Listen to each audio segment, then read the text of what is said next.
que me interesa mucho, que es el tema de la relación entre las personas adictas y el trastorno bipolar. He visto en la práctica clínica cómo hay muchísimas personas que comparten ambos elementos, ¿no? Una personalidad bipolar y al mismo tiempo una práctica adictiva bastante importante.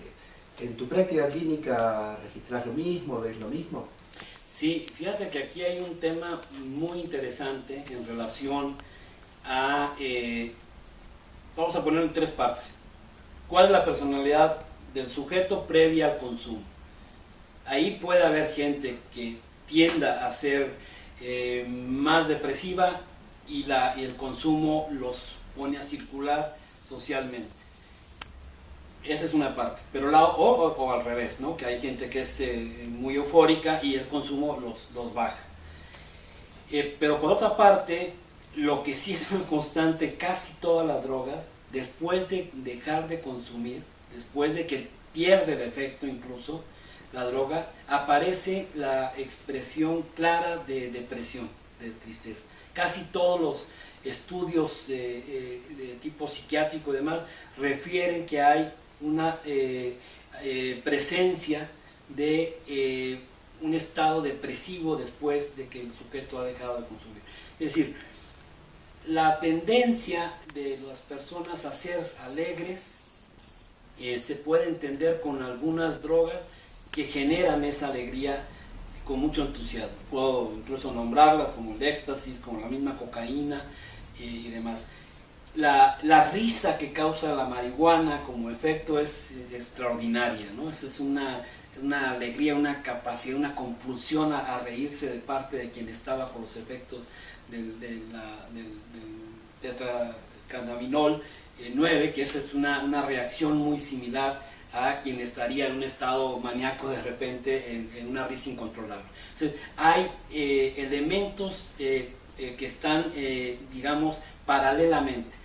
Ahora, una persona que tiene ya un prediagnóstico como psicosis maníaco-depresiva o bipolaridad, como hoy se conoce mejor, entonces es factible que prácticamente cualquier droga le genere una exacerbación de la expresión de bipolaridad de los sujetos. Entonces ahí es importante también siempre valorar hasta dónde el consumo, porque hay quienes dicen también, eso hay datos ahí, en donde dicen que si consumes alguna droga, por ejemplo la marihuana, es posible que bajen algunos estados maníacos de los sujetos, y eso puede ser un relajante. Algunos dicen que el manejo de la psicosis por consumo de marihuana puede ser mejor que cuando no la usan. Bueno, hay una serie de hipótesis alrededor de algunas drogas, pero que en realidad yo insistiría en el tema de que lo que determina más que cualquier otra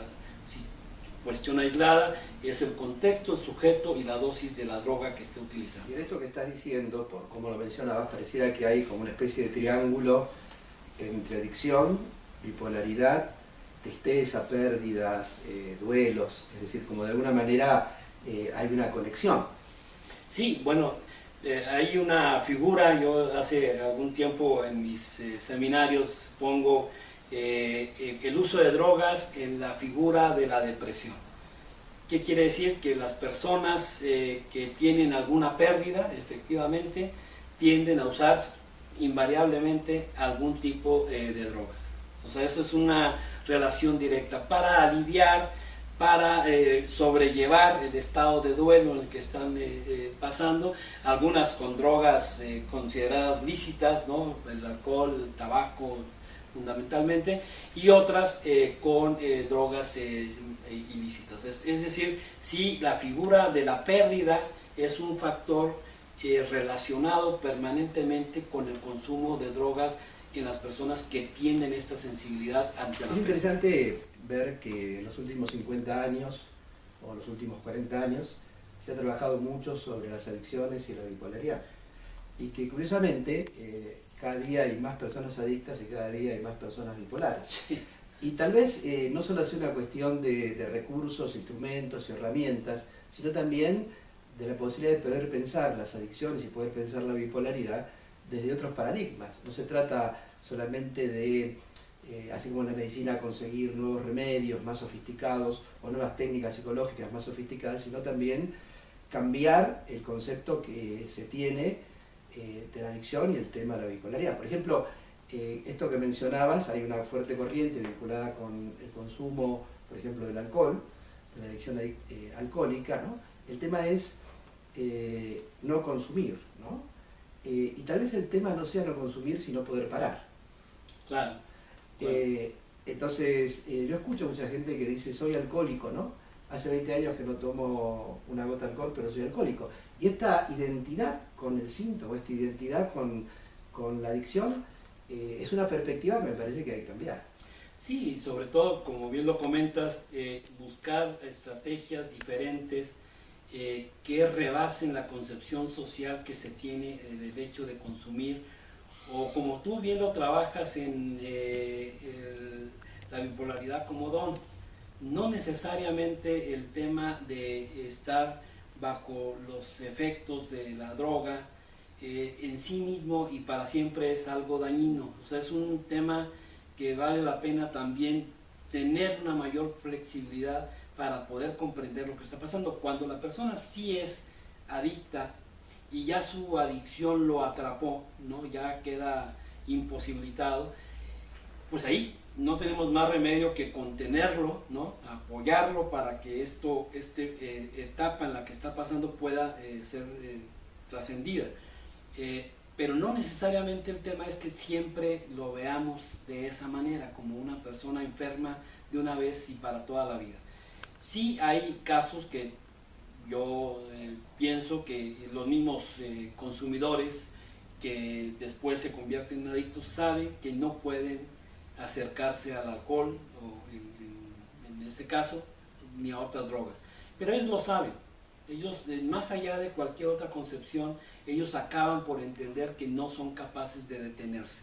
Entonces, prácticamente ahí te diría, no necesitan terapia alguna, porque ellos ya, la terapia de su vida los ha llevado a tomar la decisión de parar, ¿no?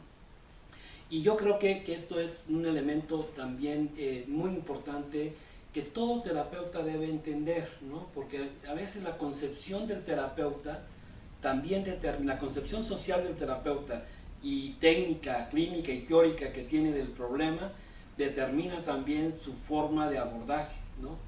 Yo lo que he encontrado a lo largo de mis años en el tema de las adicciones es que muchas personas que han consumido drogas, que no han sido adictas, que han sido consumidores, acaban siendo atendidas como si lo fueran. Entonces los mismos terapeutas se llevan el discurso social de lo malo que es consumir y lo que hacen es acorralar al paciente en un procedimiento terapéutico que el mismo paciente no desea, ¿no? O sea, y esto tiene que ver con la concepción del propio terapeuta. Por eso es muy importante este seminario para poder ver desde otros lugares cómo se puede entender estos tipos de problemas. Tal cual, este seminario internacional que vamos a hacer con Fernando, que está destinado a terapeutas, vamos a hablar de todas estas cosas y vamos a hablar de paradigmas y estrategias para trabajar la bipolaridad y las adicciones.